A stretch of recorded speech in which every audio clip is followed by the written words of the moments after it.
আপনার ফ্রেন্ড নয়, আপনাকে সে ফ্রেন্ড বলবে।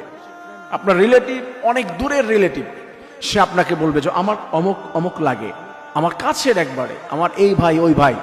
আপনার পদ পজিশন এটা না থাকলে ভালোবাসার কোনো মূল্য নাই, 100% কোনো মূল্য নাই এটার। একটা ছেলের জন্য জীবন দিতে রাজি আপনি, প্রিয় বোন। এই ছেলেটা আপনার থেকে ভালো মেয়ে পেলে চলে যাবে, ভালো পজিশনের একটা মেয়ে পেলে চলে যাবে, তার টাকা পয়সা আছে, বাবা দেখতে সুন্দর, তা ভালোবাসার মূল্য কোথায়? ছেলের কথা বলছেন, তার জন্য জীবন দিতে রাজি আছেন আপনি। একটা মেয়ের জন্য জীবন দিতে রাজি, প্রিয় ভাই। আপনার থেকে একটা পজিশন ভালো পেয়েছে, চলে যাবে আরেকজনের সাথে, 100%। এই পৃথিবীর নিয়মটাই হচ্ছে এমন। পদ পজিশন টাকা না থাকলে চারানার মূল্য নাই।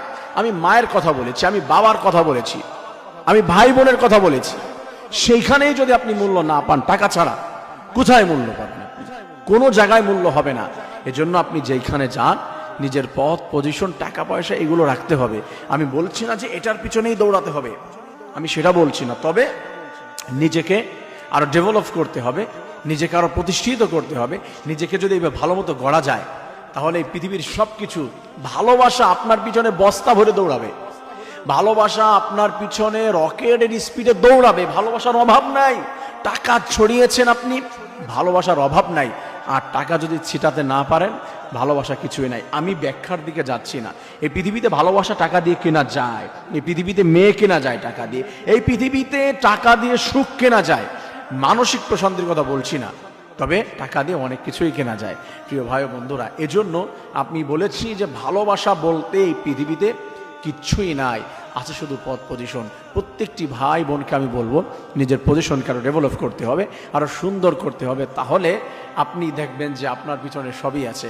আমি যদি ইসলামিক সাইডেও বলি, ভালোবাসা দিয়ে কি হয়? টাকা দিয়ে হজ করতে পারেন, দান সৎকা করতে পারেন, আপনি টাকা দিয়ে অনেক কিছুই করতে পারেন। ইসলামিক অনেক দান সৎকা করতে পারবেন, ভালো ভালো সৎকায় জারিয়া করে যেতে পারবেন।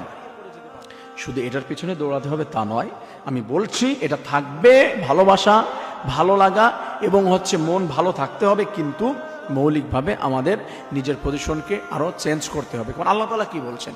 ফাইদা কুদিয়াতিস সালাতু ফান্তাশিরু ফিল আরদ ওয়াবতাগু মিন ফাদলিল্লাহ। আমি আল্লাহ বলেছি, নামাজ আদায় করেছো, বের হয়ে যাও রিজিকের সন্ধানে। কারণ তোমার রিজিক যদি না থাকে, শুধু নামাজ পড়ে কাজ হবে না। তুমি ক্লান্ত হয়ে গেলে নামাজ আদায় করতে পারবে না। তার জন্য তোমার রিজিক অন্বেষণ করে শরীর ঠিক রাখতে হবে, নিজেকে পরিবর্তন করতে হবে। আমার প্রিয় ভাই বোনেরা, তার জন্য বললাম যে নিজের পজিশন এইগুলা ঠিক করতে হবে। তাহলে দেখবেন সব আপনার পিছনে সুরসুর করে দৌড়াচ্ছে।